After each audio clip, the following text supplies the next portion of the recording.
무리한 부탁을 받아도 속으로는 싫어도 그래, 언젠가는 나도 도움받는 날이 오겠지 라며 넘기기 일쑤였죠. 그런데 어느 순간부터 사람들의 태도가 이상해졌습니다.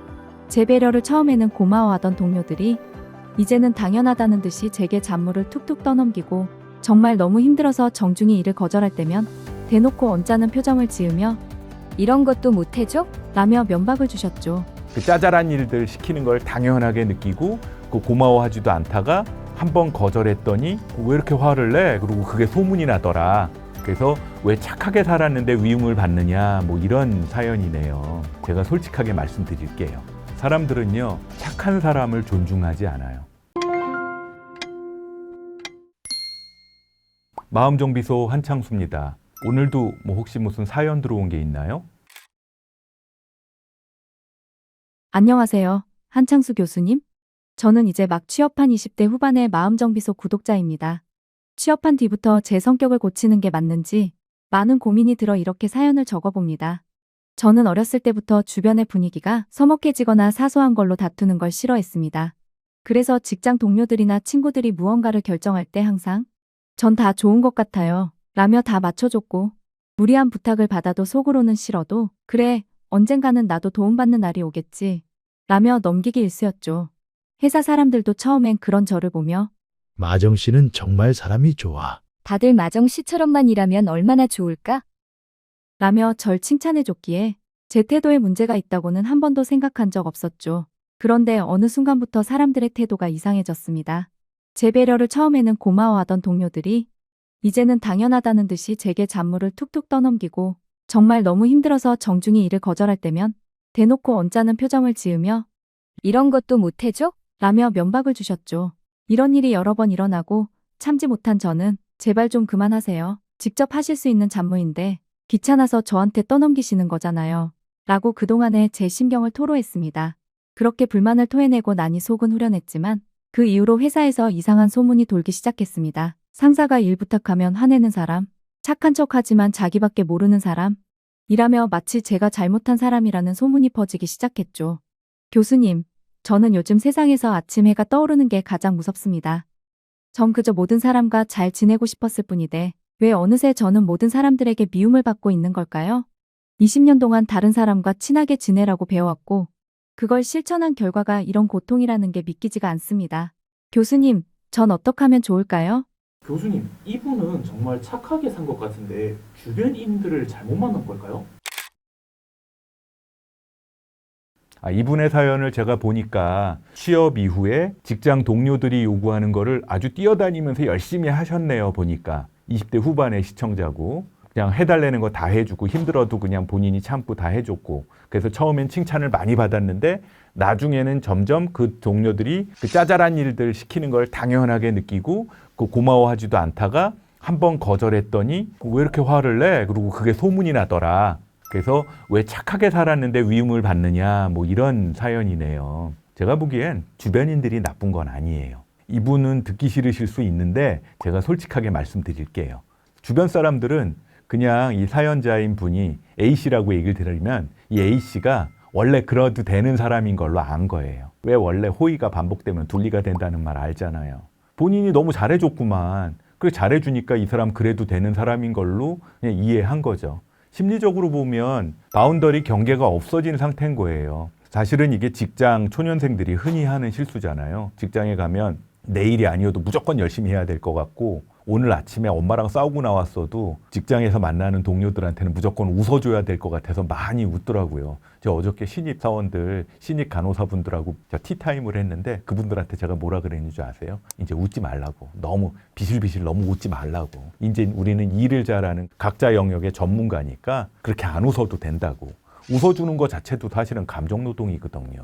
근데 이분은 그러고 살았네 보니까. 근데 사람이라는 존재는요. 내가 그어놓은 선까지는 들어와요. 내가 여기까지 들어와도 된다고 신호를 주는 거라서 이 A씨는 나한테 일을 그렇게 시키는 것까지 허용한다고 신호를 계속 보내준 거예요. 선을 안 그어놨으니까 그 공간으로 들어온 거죠. 뭐. 어차피 그 직장 동료들도 다 신입사원 출신인데 다 나쁜 사람들은 아닐 거 아니에요. 이건 상대방 중에 나쁜 사람들도 있겠지. 그걸 또 이용해 먹는 사람들, 나르시스트들은 항상 있으니까. 그 사람들의 악의도 있었겠지만 동시에 내 입장에서는 경계 신호를 안 보낸 결과이기도 한 거예요. 그렇다고 그 직장에 다 뭐 나르들만 모여 있겠어요? 그러진 않을 거거든요. 그리고 설사 나르들이 있다고 해도 그건 그 사람의 문제고 내가 고칠 수 있는 건 결국 나밖에 없잖아요.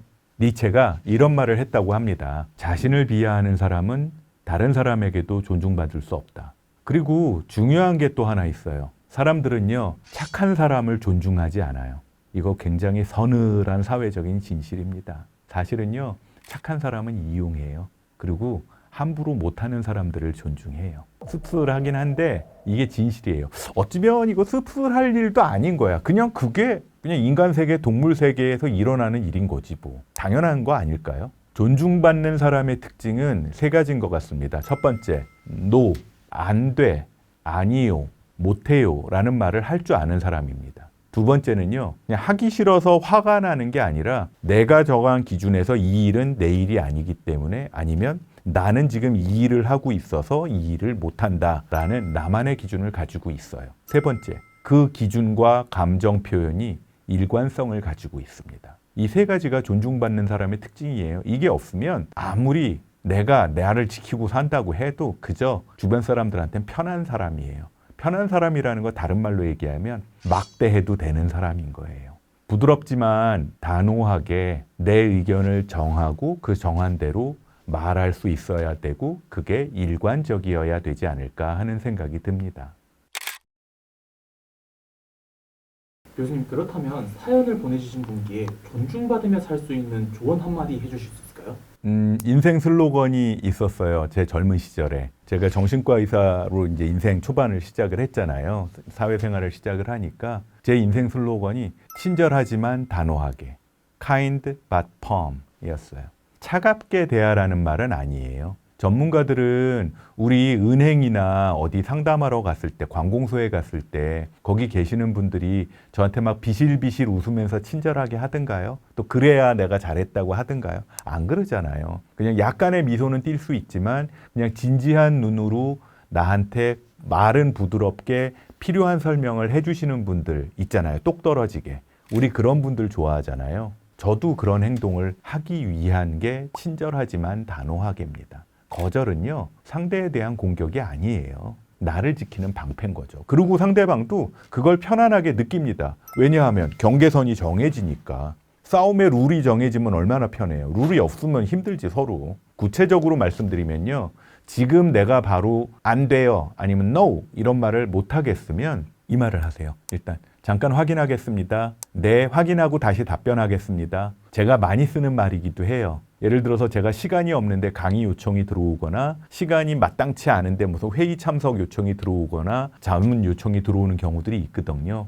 근데 칼같이 자르기는 조금 그래. 느낌이 시간이 있을 수도 있고 없을 수도 있는데 이걸 내가 해야 되나? 이게 내 일인가? 좀 판단이 안 되는 경우들이 있더라고요. 그런 경우에는 저는 잠깐 확인하고 연락드리겠습니다 라는 답을 할 때가 종종 있어요. 이건 무슨 뜻이냐 하면 즉각 네 알겠습니다. 왜 젊은 시절엔 그러기가 쉬워요. 한 번 거절하면 다시 안 올까 봐.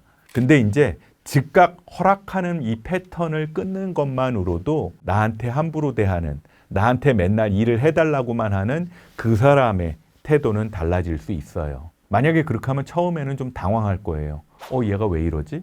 하던 대로 좀 해. 너만 잘하면 온 사무실이 편안한데. 사람이라는 건 원래 하던 대로 하는 걸 좋아하는 인간관계의 관성이라는 게 있기 때문에 그렇습니다. 근데요, 시간이 지나면요, 사람들이 당신을 함부로 대할 수 없는 사람이라고 느끼게 될 겁니다. 착하고 괜찮은 사람이지만 함부로 대하지 못하는 사람. 그게 진짜 존중일 가능성이 굉장히 많습니다. 내가 20년 이상 착한 사람으로, 사람들한테 잘 웃는 사람으로 살아왔다고 생각했는데 그 따뜻한 마음은 버리지 마세요. 그거는 변하는 게 아니에요. 타고난 성질인데 뭐. 근데 대신 거기다가 이제 나 스스로를 지키는 힘, 나 스스로를 지키는 경계선, 이걸 하나 추가하는 겁니다. 여러분의 마음 정비는 누가 합니까? 물론 저 같은 정비사들이 도와드려요. 그렇지만 가장 기초적인 정비는 여러분 스스로가 시작하는 겁니다. 여러분 응원합니다. 오늘 하루도 편안하게 지내시길 기원할게요.